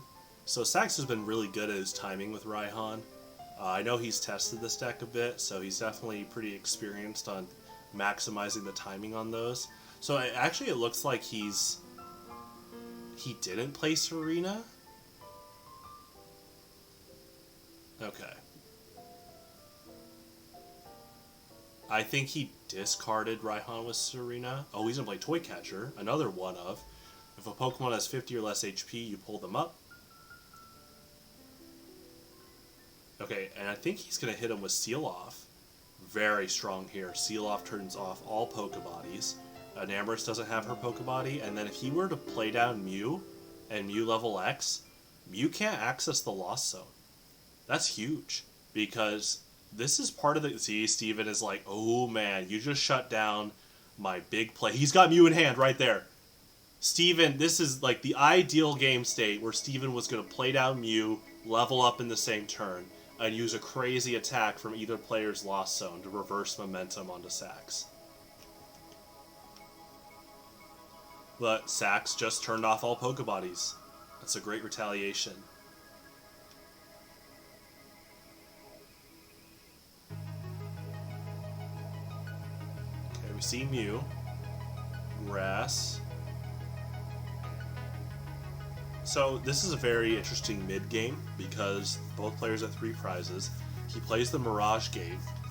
Mew is loaded, but see, good thing that Steven read Shiftry Seal Off. Or Sax told him. I'm going to assume that Sax just told him what Seal Off did. And so now Steven has to prepare, knowing that he can't Mew level X to use whatever attack right now from the Lost Zones. We see the Roxanne. So Sax, you know what? Sax has been on his A game this tournament of playing very strict supporters that require specific timing. Roxanne says the opponent, like, there has to be 3 prizes left for him as a player, and then both players shuffle in, Steven draws 2, and Sax draws 6.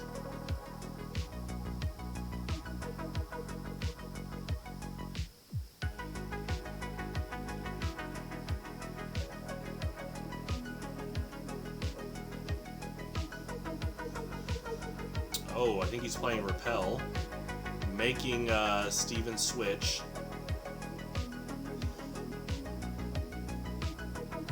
He's de-evolving Whimsicott with Shiftry's power. Okay, and he does another Seal Off. He's really stopping Mew level X in his tracks right now. Plays back down the Whimsicott. Now what he should have done, there might have been a misplay here. He should have done Shiftry's Poke Power, placed Whimsicott in his hand, and then played Roxanne. Because if Steven drew Whimsicott as one of his 2 cards, that just whiffed him the Evo Soda and, well, whiffed him a card that he could have had that could draw him more cards or do other things.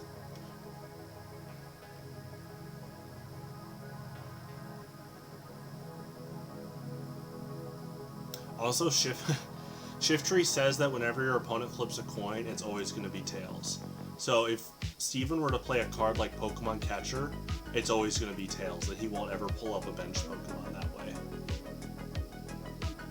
He'd have to find a way to pull something on the bench up. And then, ironically, he would have to find another way like Guzma, and then play reversal. Maybe there's like some 10,000 IQ play going on there. But I know this deck doesn't play Pokemon Reversal, so. See the Professor Kukui. I don't know if he's gonna OHKO. No, Shiftry has like 0 damage counters on him, so I don't think he's gonna net up a KO for this turn. Yeah. He does do a lot of damage, but Shiftry's alive, and he's probably gonna swing for another seal off, keeping Mew EX or Mew level X at bay.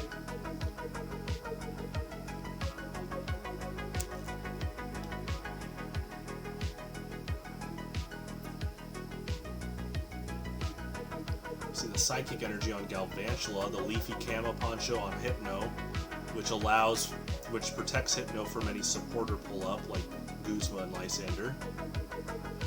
And he's gonna Double Thread. Now Double Thread applies weakness, and Ho-Oh's weak to lightning. Very cool play by Sax. But now Steven can use Pokebodies, so we'll see what happens.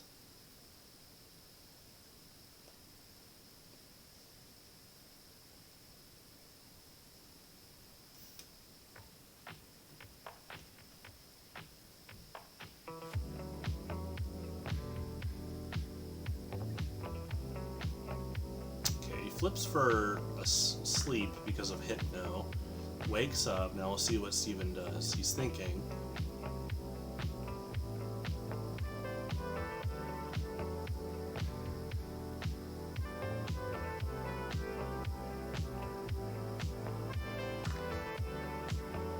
Oh, Sax has Gengar in the Lost Zone. Steven's thinking he might be able to copy Gengar's Poltergeist or Shadow Room. Shiftry has a lot of damage on him. He could Shadow Room with Mew level X. We'll see what he does though.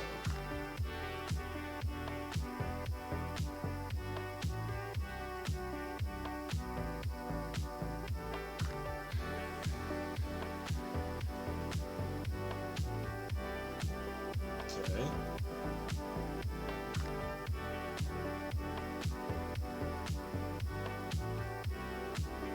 Mew level X.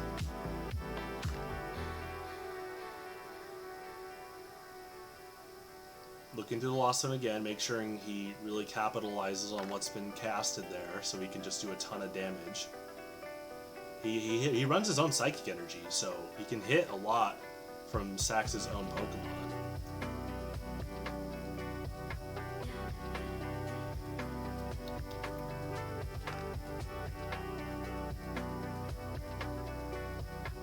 Nice prizes. I see an Eviolite there.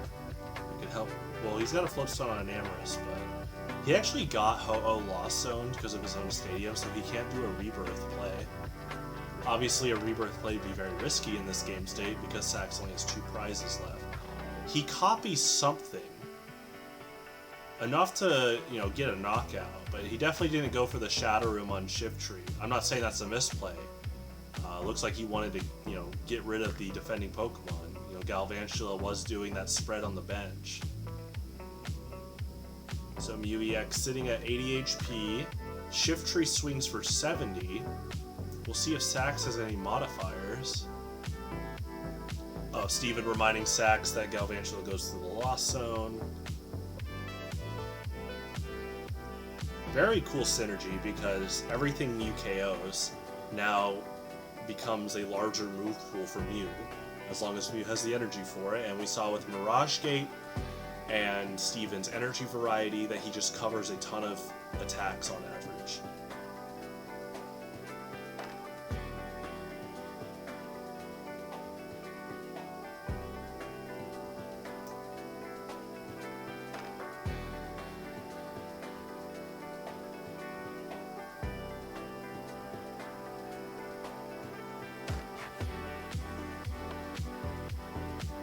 Yeah, this is crucial. For any new players, look at their prize cards, 2 each. It's, Highlander's already a game of, inches where one misplay or one, really good play can make a huge difference in the game state. But now you're coming down to, this late game of 2 prizes each where one attack difference might net you the whole game. So Sax is being very careful. Now, of course, Sax is a good player, so he's not going to like purposely slow play. But he is being pretty careful with making sure that his plays are very precise here.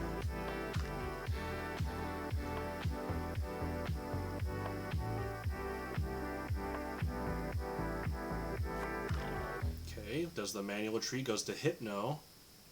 Hypno's got Rainbow DCE. Oh, and so he bounced Whimsicott with Shiftry's power. He's hitting Mew for 60, and then he gets to pull a bench up. And then I think, Hypno's body, like, stops the active from evolving, so Whimsicott wouldn't be able to be seen play, but then we just saw that Steven plays Warp Point. Sax doesn't have Galvantula to confuse him, and it looks like Sax concedes.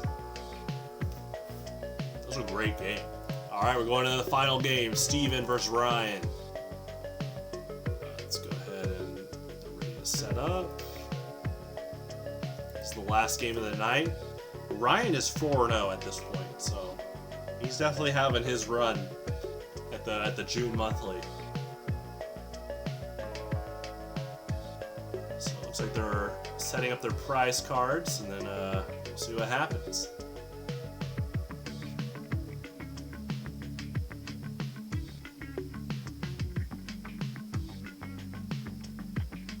Alright, so Ryan's gonna lead.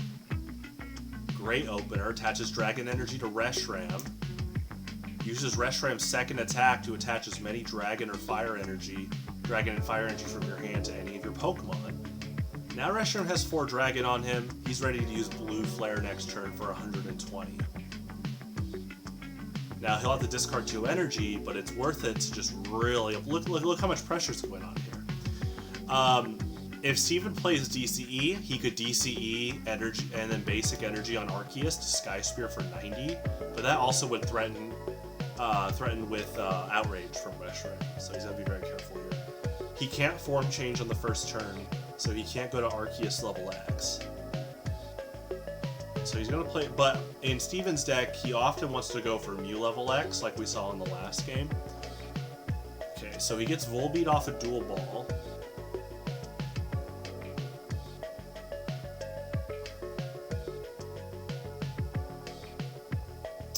Yeah, put a Fairy on Cottony, because he sees that Arceus is going to get knocked out by Reshiram next turn, and passes to Ryan. Now he gets 2 attachments. That might have been a misplay. Perhaps he didn't want to put an energy on like Volbeat for a retreat later. Maybe he wants to store it for Mirage Gate. Steven's a smart player. It's not like he like whiffed it on accident. I think that was like intentional play for Mirage Gate plays later. Alright, we see the N, and the Enamorus with a DCE.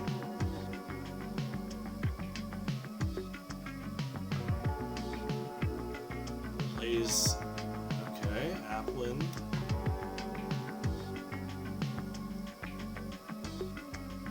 Reading his board before he initiates an attack to end his turn. Very good. That's a sign of a good player, making sure he's not making any mistakes here.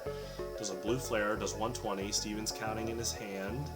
I don't know what he's going for, but he's... Oh, he let promote active. Okay, Whimsicott. He's gonna Howl. There's a lot of good cards in there. Now, unfortunately, Mirage Gate's not gonna work right now. I think he could actually do double Mirage Gate next turn if he does a double Lost Zone cast with Whimsicott, and then he grabs like a ton of Lost Blenders and stuff. And if you can get Giratina, that's another card in the Lost Zone, so. But he doesn't have a basic Pokemon. Kind of like we were seeing with Cuda earlier. He's kind of on the run. If he doesn't get more Pokemon on the bench, then he's gonna struggle to keep momentum. Okay, Lost Blender. He's using Whimsicott's attack. Okay. He grabbed Giratina in some way. I can't see what he did to get Giratina. Probably played like a ball card. Okay, he's gonna do the Volbeat Giratina Let Loose. Nice, nice. Up his count. I think this is another case, and Steven's already revised this list as of this commentary and post video. I think Steven playing like 1 or 2 DCE is really good if he keeps playing Giratina and Arceus, because in this case, Whimsicott's about to get knocked out, and he actually said this post-tournament. He realized that he put a lot of his strategy into Mew level X, and you saw earlier with the Shiftry plays, sometimes you can get really bottlenecked by that, like held at a choke point. But if he played a DCE or 2, he could have grabbed DCE from Whimsicott's search, and then next turn, he could have DCE'd Mirage Gate, played Giratina level X, and start spreading 30 everywhere. I think Reshram's weak to Dragon, so you might be able to just Brutal Edge. Yeah, so if Steven played 1 or 2 DCE, it would also help out Arceus with Sky Spear. I think that's very important here. The fact that Whimsicott can search for any 6 cards in your deck means that it's very consistent to get out cards like DCE, even if you only play a count of 1 or 2. Another thing is that Giratina is weak to Dragon as well, so he has to watch out for Reshram hitting him for like Outrage for a lot of damage. Yeah, so Reshram's weak to Dragon. I think the big thing here is, like I said, if he would have grabbed DCE, he would have KO'd Reshram with Giratina. But Mirage Gate only nets you 2 energy, so he's going to be off by 1. But if his manual attachment was DCE, he would have got his momentum back.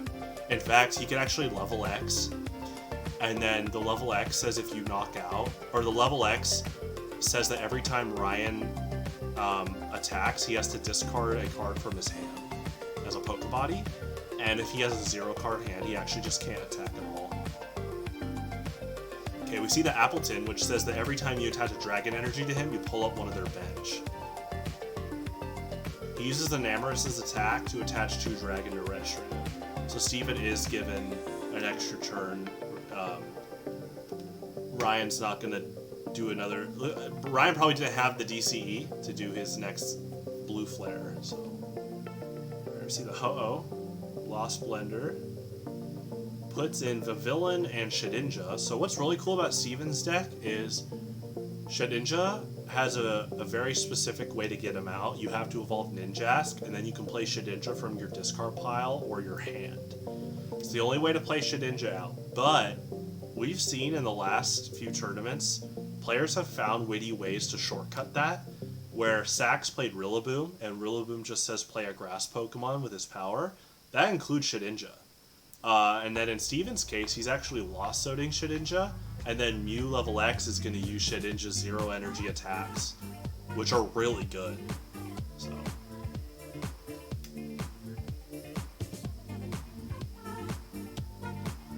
So we see the Mirage Gate onto his own Enamorus. Like mentioned earlier, Enamorus has seen a lot of usage lately. Ironically, thanks to Steven, a lot of people want to find ways to counter Greninja's Water Shuriken plays. And Greninja breaks Giant Water Shuriken, so Enamorus stopping that is very big. In this matchup, Enamorus would stop Appletun, but Enamorus doesn't protect herself. So we're seeing that could definitely serve as a problem later on.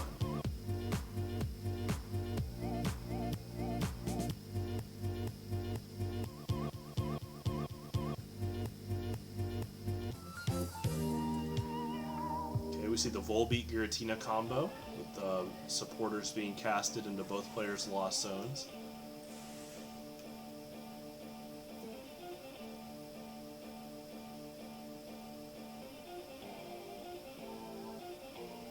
Okay, so he looks like he's going to attack with Enamorus.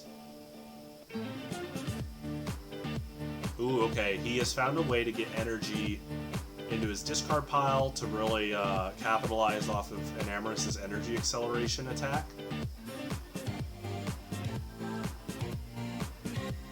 Yep, and and so he gets Fairy and Psychic. So Vivillon and Ho-Oh both do similar things, where their attacks their attacks at the bottom both get stronger for every different type of basic energy on them, which is very good in Steven's deck because he's playing Fairy, Psychic, and Grass.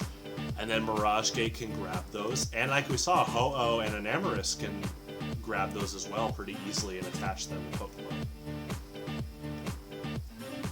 See the communication from Ryan. Looks like he has a Noibat and Dino on the bench. Hydreigon lets you freely move Dark Energy around your active, and when a Dragon Energy is on a Dragon type, that's also considered a Dark Energy. So he can freely move his Dragon Energy around as long as they're on Dragon types. And then Noivern has an attack that lets you shuffle your hand into your deck, match your opponent's hand size +1. But then the other part of the attack says if the opponent has a form change key or a Z crystal, they're knocked out. So Steven's going to be very careful when he plays a form change. Alright, so looks like he uses Appleton's power to pull up Whimsicott. He wants to get a easy prize there. Whimsicott already had damage on her. And he's going to set up.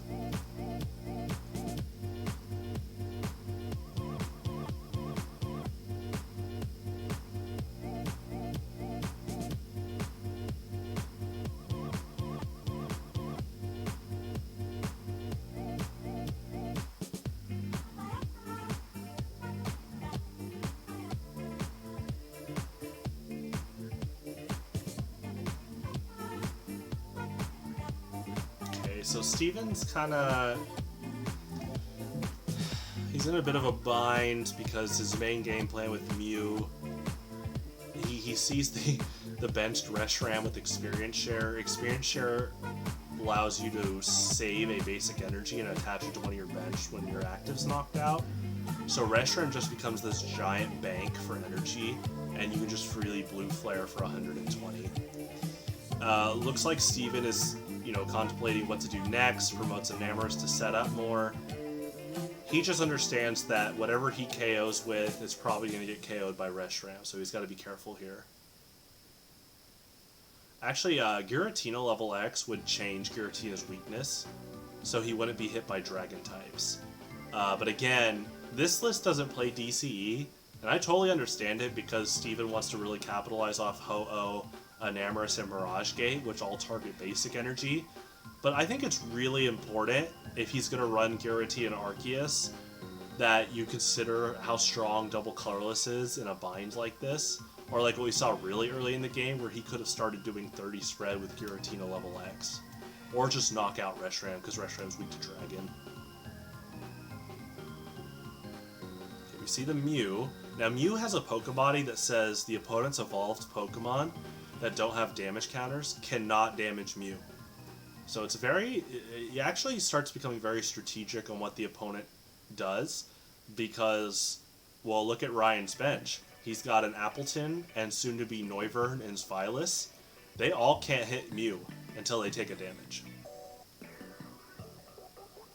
Okay, he's just going to promote Ho-Oh. Enamorus has 50 damage on her, so Ho-Oh is about to lock in a KO. Nice. But Ryan's gonna... Oh, okay. Ryan's gonna return with Reshiram. I was making a joke about Ho-Oh Break is technically one of his form changes, even though he goes for Mew. I was joking that he doesn't run Fire, but, like I said in the commentary, Ho-Oh still gets a ton of HP when you play the Break.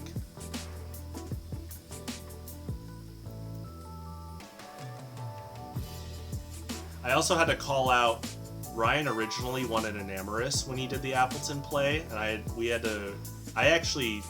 when he did it, Steven was able to point out that Enamorus doesn't protect herself, so that was a good call on his end. See, he's about to do it right here. He's gonna Appletun power. Originally it goes up, but then he's like, wait, no, that's not a thing. And I think Ryan is still gonna want the attachment on Appletun.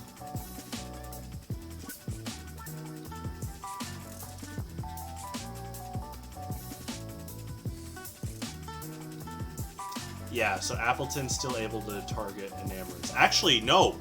It was Ryan that pulled up the ruling. Steven originally thought Enamorus was protected, but Ryan recently played Enamorus. Ryan plays Enamorus in this deck, so he understands, you know, the full context of her Pokebody.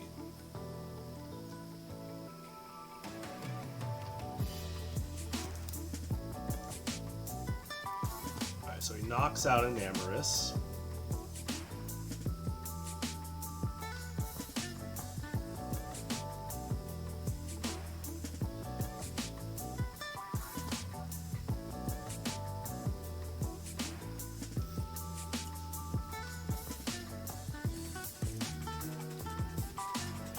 Now, I think I'd have to. So we're going to see the Mew, but you know, Steven's definitely looking through his deck, making sure he has the right attacks prepared. If you don't hit for 100 on Reshiram, he's going to retaliate with an Outrage.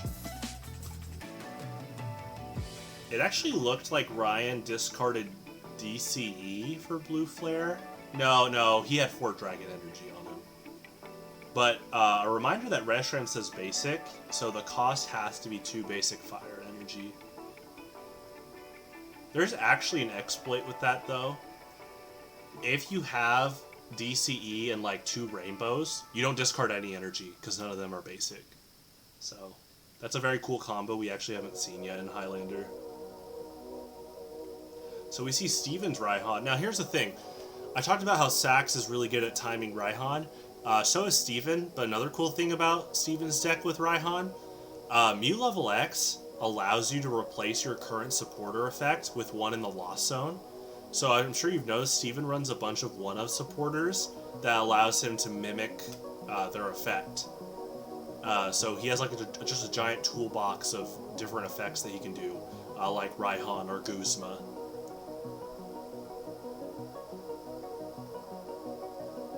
So Noibat gets pulled up. Ho-Oh, he doesn't want to do Mew level X. He doesn't have the setup ready. Looks like he doesn't have Mirage Gate in hand. I don't know his current Lost Zone number. But he definitely doesn't have Mirage Gate, so that's the thing. Okay, but he does get a manual attachment.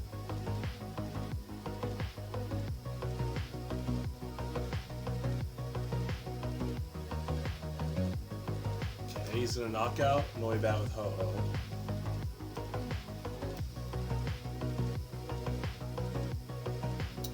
Okay, so we see the Hydreigon, we see Rescue Stretcher, Noibat played down. Energy on Appletun. Oh, he pulls up Mew, and then Hydreigon Dark Trance to Reshiram. Experience share on Noibat. And he's just gonna Blue Flare Mew. Steven pounds the table a little bit. He's like, oh gosh, there goes my main strategy I was pushing this game. Actually, this is a perfect example of his self-feedback he had after this tournament, where he's like, I bottlenecked too much of my deck on Mew level X. And so his revised list is kind of trying to diversify his branches in like strategies. Still running Mew, but he wants to run other things around the Lost Zone as well. So he's thinking to himself that, okay, Ho-Oh is my big swinger for damage. The other guys on the bench don't have energy to attack right now. He does have a Mirage Gate in hand.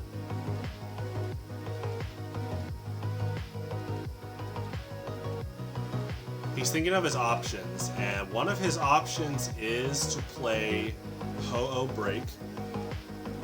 He's thinking about it. He wants the extra HP, so he goes for Ho-Oh Break.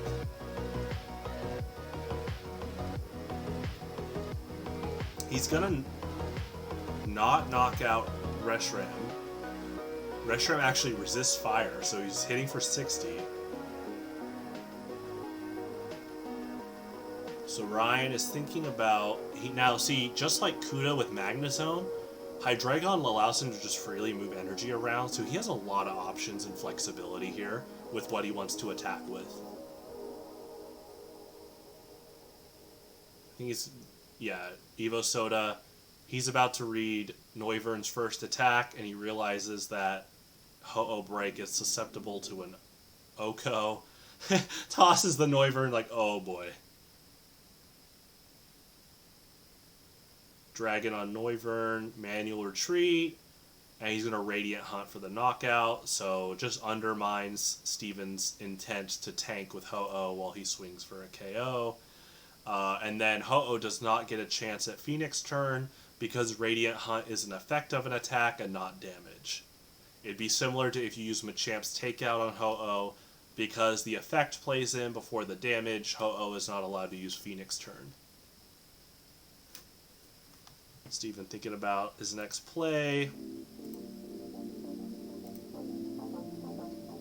Sends up Volbeat.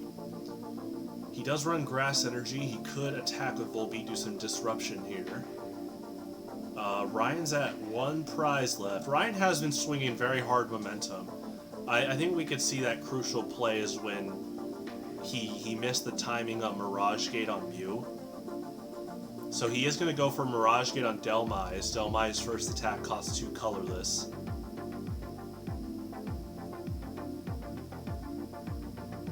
Yeah, so what you're seeing here is both these decks are very good, they're very flexible, but you have to, it's very strategic in your play-by-plays.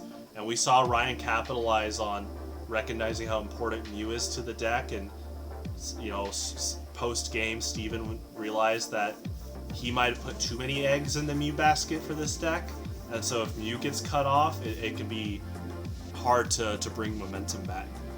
But yeah, that was our tournament. Very fun time. We have 2 tournaments a month, so we'll have an online monthly in July, as well as in-person back at The Pizza Place in Blue Springs, Missouri. We hope you guys can check out more tournaments or play yourself on the community Discord. There's a lot of fun decks that are waiting to be seen in the future. These guys always surprise me with really cool combos. Like I said, with Steven's Volbeat, Giratina, I think that's awesome. I love that Sax did Shiftry and Hypno. Just a ton of stuff out there. And like I always tell them, break my game. As a game designer, I want to see people push this game to its limits. It's awesome. So thanks for tuning in, and I'll see you guys around.